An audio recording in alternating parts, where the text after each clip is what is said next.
Morning 9th class students. देखिए बेटा, हम आपके पाठ रसखान जी के सवैये पढ़ रहे थे। उनमें हमने 2 पदों को पढ़ लिया है। आज हम तीसरा पद पढ़ेंगे। देखो, मोर पखा सिर ऊपर राखी हो, कुंज की माल गरे पहिरोगी, ओढ़ी पितंबर लय लकूटी बन, गोधन ग्वारिन संग फिरोंगी। देखिए, इन 2 लाइनों में, 2 में नहीं, आगे भी भाव तो वो ही मेरो रसखानी, सो तेरे कहे सब स्वांग करोंगी, या मुरली मुरलीधर की आराधन धरी अधरा न धरोंगी। इस पद में श्री कृष्ण के प्रेम में विभोर एक गोपी अपनी सखी से अनुरोध कर रही है। श्री कृष्ण के प्रेम में वशीभूत होकर एक गोपी अपनी सखी से अनुरोध कर रही है। देखो क्या अनुरोध कर रही है कि श्री कृष्ण की वेशभूषा धारण करने के लिए तैयार है। वो कह रही है कि मैं श्री कृष्ण की वेशभूषा, जो जैसे कपड़े श्री कृष्ण पहनते थे वैसी वेशभूषा धारण करने के लिए तैयार हूँ। अब मोर पखा, मोर पखा का अर्थ होता है मोर के पंखों से बना मुकुट। मोर पखा, मोर के पंखों से बना मुकुट। कुंज, कुंज का अर्थ है अपने यहाँ घुंघची या रत्ती जो होती है, पहनने का ही होता है, ये ऊपर से पहनते हैं इसको। इसके बारे में कहा गया है। गरे, गरे का अर्थ है गले। गरे का अर्थ क्या हो गया? गले में।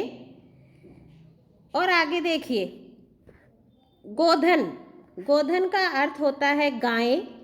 गोधन का अर्थ क्या होता है? गाय। उसके बाद भाव तो अच्छा लगने लगा, भाने लगा।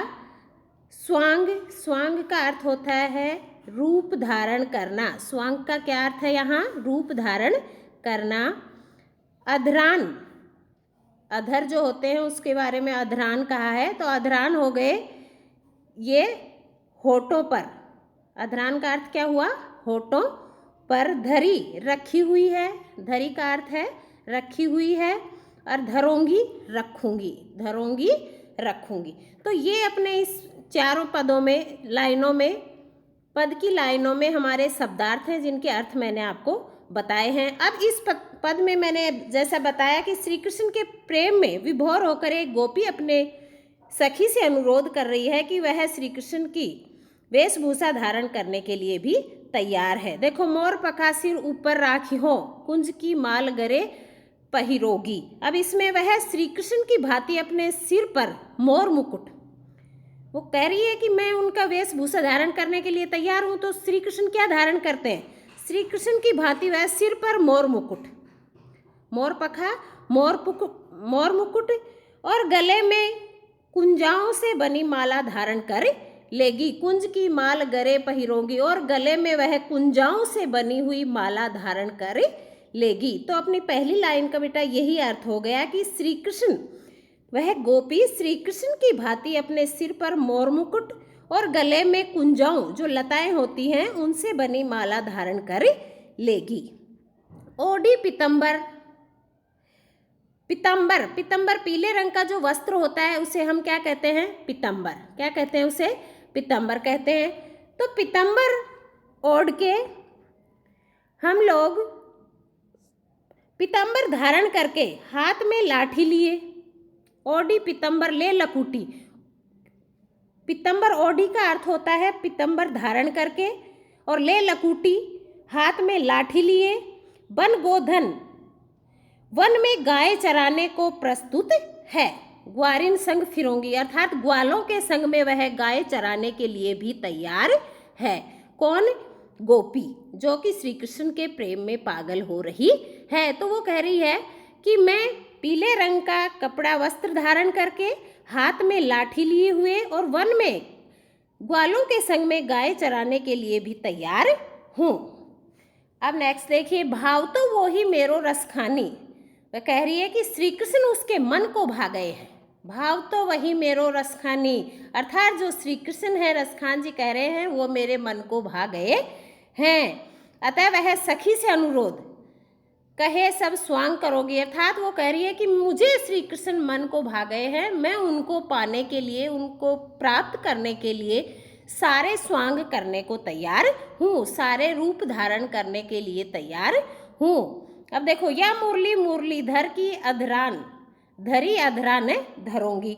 अब इसमें अतः वह सखी से अनुरोध करके श्री कृष्ण का पूरा स्वांग रचने के लिए तैयार है, किंतु श्री कृष्ण द्वारा होठों पर रखी गई मुरली को या मुरली मुरलीधर की आराधना, अर्थात जो मुरली श्री कृष्ण अपने होठों पे रखते थे, विराजमान उनके होठों पे वह मुरली रहती थी, वह उसे रखना कभी स्वीकार नहीं करेगी। धरी अधरा न धरूंगी, अर्थात मैं अपने अधर होठों पर उसे नहीं धरूंगी। जो श्री कृष्ण अपने होठों पर मुरली धारण करते थे, मैं उस मुरली को अपने होठों पर धारण नहीं करूंगी। क्यों कह रही है वो ऐसा? सारे स्वांग रचने के लिए तैयार है, सारे रूप धारण करने के लिए तैयार है, लेकिन वह मुरली को अपने होठों पर रखने के लिए तैयार नहीं है। क्यों? क्योंकि वह कह रही है कि श्री कृष्ण के अधरों पे, होठों पे जो मुरली रखी है, वह उसे अपनी सोत के समान मानती है। जो सोतन होती है ना, वह उसके समान मानती है कि जब श्री कृष्ण मुरली बजाने लग जाते हैं तो वह किसी गोपी का ध्यान ही नहीं करते हैं, तो वो उसे सोत मानती है, इसलिए वह उसे अपने होठों पे धारण नहीं करना चाहती। नेक्स्ट देखिए बेटा, नेक्स्ट में आप लोगों के काननी दे अंगूरी रहीबो, जब ही मुरली धुनी मंद बजे ही, मोहिनी तानन सो रसखानी, अटा चढ़ी गोदन गई हो तो गहे। तेरी कहो सिगरे ब्रज लोगनी, काल ही कहू कितनु समुझे ही, माई री वा मुख की मुस्कानी, संभारी न जही न जही न जही। अब इसमें शब्दार्थ देखिए एक बार। काननी, काननी का अर्थ होता है कानों में। काननी का अर्थ क्या होता है? कानों में। दे देकर, दे देकर, अंगूरी अंगुली, और रहीबो रहूंगी, रहीबो रहूंगी। धुनी, धुन जो होती है, मुरली की जो धुन होती है उसे, और बजे ही बजती है, बजाता है, हो गई। मोहिनी, मोहित करने वाली। मोहिनी का अर्थ क्या हुआ? मोहित करने वाली। तानन, जो तान होती है, जो सुरों से निकली हुई तान बजती है, उसे कहा गया है। अटा, अट्टालिका या महल। अटा का अर्थ है यहाँ अट्टालिका या महल। गोधन, गोधन में यहाँ अर्थ है एक प्रकार का गीत है, एक प्रकार का लोकगीत है गोधन। गहे, गाये, गहे का अर्थ होता है गाये। टेरी, पुकार कर बुलाता है। टेरी का अर्थ क्या होता है? पुकार कर बुलाता है। सिगरे, सारे, सिगरे का अर्थ हो गया सारे। काल्ही का अर्थ है कल, काली का अर्थ कल हो गया। कोऊ, कोई भी, कोऊ कोई भी। मायरी, हे माँ, मायरी का क्या अर्थ हुआ? हे माँ।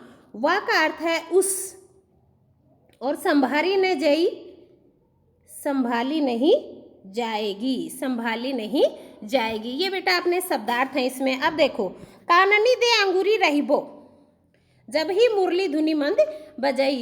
इस चौथे सवैये में श्री कृष्ण की बंसी धुन और मोहित मुस्कान कर मोहित होकर एक गोपी की मस्ती दिखाई गई है कि जब भी श्री कृष्ण की जो धुन बजती है उससे मोहित होकर वह उससे मोहित हो गई, और मुस्कान जो है मंद मंद मुस्कुराकर उसमें एक ऐसी मस्ती सी दिखाई दे रही है, गोपी की मस्ती दिखाई गई है।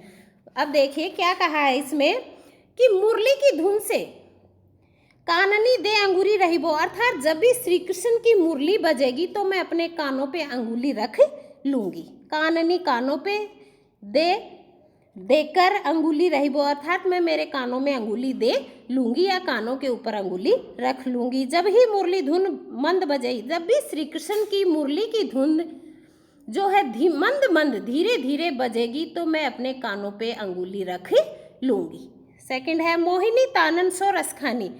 वो कह रही है कि श्री कृष्ण की जो धीरे धीरे मुरली की आवाज़ है वो मेरे मन को, अर्थात मेरे मन को विचलित कर देती है। अटा चढ़ी गोदन गेही तो गेही, अर्थात मैं उस मुरली की आवाज़ को नहीं सुनना चाहती, चाहे वो हो अटा चढ़ी गोदिन, चाहे मुझे उसके ऊपर अट्टालिकों पर ही क्यों ना चढ़ना पड़े। मैं वहाँ भी चढ़ लूँगी, लेकिन श्री कृष्ण की जो मुरली की आवाज़ है उसे नहीं सुनूंगी। जैसे ही धीरे धीरे आवाज़ आएगी मैं अपने कानों पर अंगुली रख लूँगी। टेरी कहो सिगरे ब्रज लोगिन लोगनी काल्हि कहूँ कितनु समझाए। वो कह रही है कि ब्रज के लोगों ने हमें बुलाकर, लोगों ने हमें समझाया था कि जो श्री कृष्ण हैं उन, लेकिन मैं श्री कृष्ण के प्रेम में पागल हो गई हूँ। अर्थात वो श्री कृष्ण के प्रेम में वशीभूत होकर कह रही है कि लेकिन मुझसे ही नहीं रुका जाता। उनकी जैसे ही धुन बजती है मैं दौड़ी चली आती हूँ।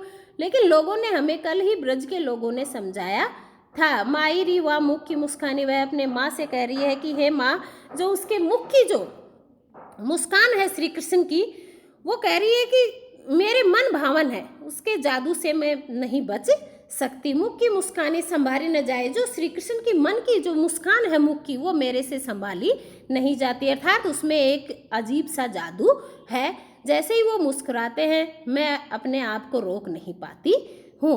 तो बेटा ये आपका आज रसखान के सवैये कंप्लीट हो गए हैं। आप इन दोनों सवैयों के शब्दार्थ को लिख लेना, ठीक है, और कल के लिए फिर नेक्स्ट बताएंगे।